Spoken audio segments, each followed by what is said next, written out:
یہ بہت سارے لوگوں کی عادت ہوتی ہے کہ بات بات پہ قسم کھانا، یا قسم ارادی طور پہ کھائی جاتی ہے جان بوجھ کر، یا پھر غیر ارادی طور پہ، اور ایسا بھی ہوتا ہے کہ بعض اوقات قسم اللہ تبارک و تعالیٰ کے نام کی کھائی جاتی ہے، یا پھر غیر اللہ میں سے کسی شے کی قسم کھائی جاتی ہے۔ سب سے پہلی بات تو یہ ہے کہ یاد رکھیے گا، قسم صرف اور صرف اللہ کے نام کی ہوتی ہے۔ غیر اللہ کی قسم اگر جان بوجھ کر کھائی تو رب تعالیٰ کے ہاں کبیرہ گناہ لکھا جاتا، جیسے کسی کے سر کی قسم کھانا یا کسی اور شے کی قسم کھا لینا، یہ اللہ رب العزت کو انتہائی ناپسند ہے۔ اور پھر اگر غیر ارادی طور پر قسم کھائی تو وہ لغو ہے، ارادی طور پر جھوٹی قسم کھائی تو یہ اللہ رب العزت کو انتہائی ناپسند ہے۔ اور اگر قسم کھائی کسی کام کے پورا کرنے کے لیے کہ میں ایسا کر کے دکھاؤں گا یا کروں گا، اور پھر اس کو پورا نہ کیا تو قسم آپ کی ٹوٹ گئی۔ جب قسم ٹوٹ گئی تو پھر آپ پر کفارہ لازم آتا ہے۔ قسم کا کفارہ یہ ہے کہ 10 مسکینوں کو کھانا کھلایا جائے، وہ چاہے ایک ساتھ سب کو کھلاؤ یا ایک ایک مسکین کو روزانہ کھانا کھلایا جائے، آپ کی مرضی ہے۔ 2 ٹائم کا 10 مسکینوں کو کھانا کھلانا ہے، 2 وقت کا۔ اور اس کے بعد آپ ایسا بھی کر سکتے ہیں کہ فطرانے کی مقدار کے مطابق ان کو پیسے بھی دے سکتے ہیں 10 مسکینوں کو، یعنی 10 فطرانے کی مقدار ادا کریں، ایک قسم کا کفارہ۔ اگر ایسا بھی نہیں ہے، کھانا نہیں کھلا سکتے تو 10 مسکینوں کو کپڑے پہنا دو، اگر لباس بھی نہیں پہنا سکتے تو غلام آزاد کرو، کیونکہ آج کل غلام ہے ہی نہیں۔ تو پھر اگر غلام بھی آزاد نہیں کرا سکتے تو پھر 3 روزے رکھو، لیکن 3 روزے مسلسل رکھے جائیں گے۔ اگر درمیان میں کوئی ایک روزہ چھوٹ گیا تو دوبارہ 3 رکھنے ہوں گے، یہ قسم کا کفارہ ہے۔ اور اس کے بعد سب سے بڑی بات یہ قسم سے بچا جائے، احتیاط کیا کرے، کبھی قسم نہ کھائے۔ حضور عبد القادر جیلانی رحمۃ اللہ تعالی علیہ فرماتے ہیں، بندہ خدا تو قسم کھانے سے ہمیشہ بچ، جب قسم کھانے سے بچے گا تو فتح اللہ تعالی لہ بابا من انوارہ، جب بندہ قسم کھانے سے بچے گا تو رب کریم اس کے لیے اپنے نور کے دروازے کھول دے گا، یعنی اس کے سینے میں اپنا نور عطا فرمائے گا۔ ایک مرتبہ آقا علیہ الصلوۃ والتسلیم نے ارشاد فرمایا، آقا نے فرمایا ثلاثۃ، یہ امام مسلم نے حدیث پاک روایت فرمایا، فرمایا 3 قسم کے لوگ ہیں، لا یکلمہم اللہ یوم القیامہ ولا ینظر الیہ ولا یزکیہم ولہم عذاب علیم۔ آقا نے فرمایا 3 قسم کے لوگ ہیں جن کے متعلق فرمایا کل قیامت کے دن رب کریم نہ تو انہیں دیکھنا گوارا فرمائے گا، اور نہ ہی ان کے ساتھ بات کرنا گوارا فرمائے گا، اور نہ ہی انہیں گناہوں سے پاک کرنا گوارا فرمائے گا، اور پھر فرمایا ان کے لیے بہت ہی بڑا دردناک عذاب ہوگا۔ صحابہ کرام نے جب سنا، حضرت ابو ذر غفاری رضی اللہ تعالیٰ عنہ التجا کرنے لگے، یا رسول اللہ پھر تو وہ برباد ہو گئے، تباہ ہو، لیکن یہ بتائیے کہ وہ کون سے لوگ ہیں؟ آقا علیہ الصلوۃ والتسلیم نے فرمایا، ایک وہ شخص جو تکبراً اپنا تہ بند اپنا کپڑا لٹکاتا ہے، بڑے پن کی وجہ سے، تکبر کی وجہ سے، کیونکہ یہ جو وہ زمانہ تھا جب لوگ بڑے بڑے جبے کبے پہنتے تھے، بڑی بڑی عبائیں پہنتے تھے، وہ پیچھے سے لٹکتی تھی، اور تہ بند جو باندھتے تھے وہ بھی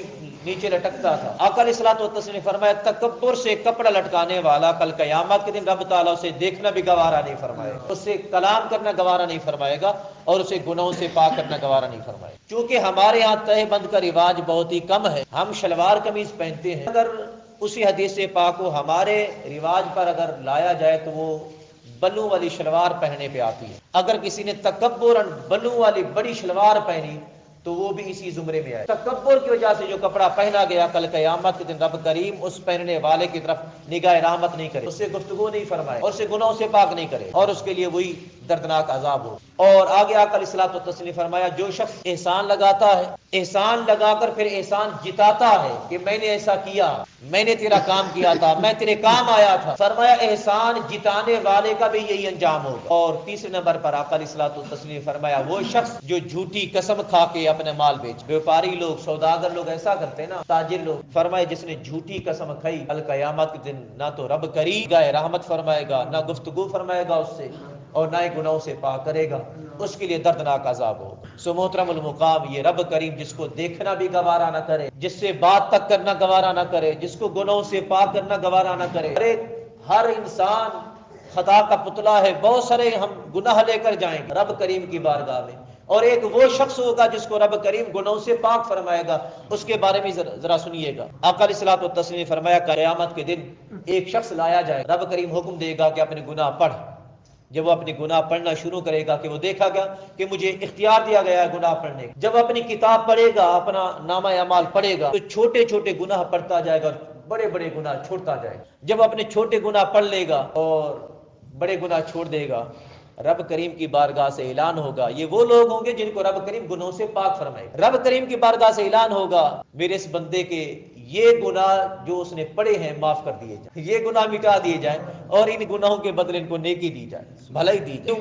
کیونکہ یہ وہ بندہ ہوگا جو توبہ کر کے مرا ہوگا، جو توبہ کر کے مرا ہوگا۔ یہ میرے اپنے الفاظ ہیں، حدیث پاک کے الفاظ ہیں، کیونکہ یہ حدیث دلالت اسی بات پہ کرتی ہے۔ کیونکہ حدیث پاک میں جو بندہ توبہ کر کے مرتا ہے،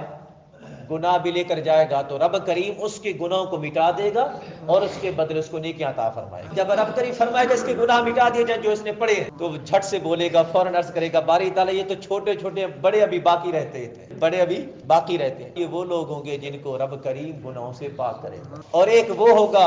جن کو رب کریم فرمائے گا میں اسے گناہوں سے پاک کرنے والا نہیں، اس کو اس کے گناہوں کے ساتھ ہی رہنے دو، میزان پہ لے جاؤ، اس کے نامہ اعمال تولے جائیں گے۔ جب تولے جائیں گے سو اس کا حشر کیسا ہوگا ہم تصور میں بھی نہیں لا سکتے، کیونکہ جس پر رب اتنا ناراض ہو کہے میں دیکھنا بھی نہیں چاہتا، اسے میری نظروں سے دور لے جاؤ۔ جس پر رب اتنا ناراض ہو کہے یہ مجھ سے بولے بھی نہ، اس کی آواز میرے قدرت والے کانوں تک نہ آنے پائے، اس کی آواز کو بند کرا دیا جائے۔ جس کی آواز رب کریم بند کرا دے وہ گڑ گڑائے گا، روئے گا، چیخے گا، چلائے گا، رب کریم فرمائے گا نہیں نہیں اس کی آواز مجھ تک نہ آئے۔ باری تعالیٰ کرم نوازی فرما، بہت ساروں کے گناہوں کو مٹایا جا رہا ہے، معاف ہو رہے ہیں، کرم نوازی فرما میرے گناہوں کو بھی مٹا دے۔ رب کریم فرمائے گا نہیں نہیں تو ان میں سے ہے جن کے بارے میں میرے مصطفیٰ کی زبان نے فرما دیا تھا کہ ایسے لوگوں کے رب کریم گناہ نہیں مٹائے گا، ایسے لوگوں کو نظر کرم سے نہیں دیکھے گا، ایسے لوگوں کی آہو پکار کا سننا گوارا نہیں فرمائے گا، تو ان میں سے ہے۔ جب آقا علیہ الصلوۃ والتسلیم سے پوچھا گیا آقا کبیرہ گناہ کون سے ہیں، آقا نے فرمایا الاشراک باللہ، اللہ کے ساتھ شرک کرنا کبیرہ گناہ، اور دوسرے نمبر پر آقا نے فرمایا حقوق الوالدین، والدین کی نافرمانی کرنا کبیرہ گناہ ہے، وقتل النفس، جان کا قتل کرنا کبیرہ گناہ ہے، اور آخر میں آقا علیہ الصلوۃ والتسلیم نے فرمایا والیمین الغموس، جھوٹی قسم کھانا کبیرہ گناہ ہے۔ اور اس کو امام بخاری نے روایت فرمایا، عبداللہ بن عمر راوی ہیں اس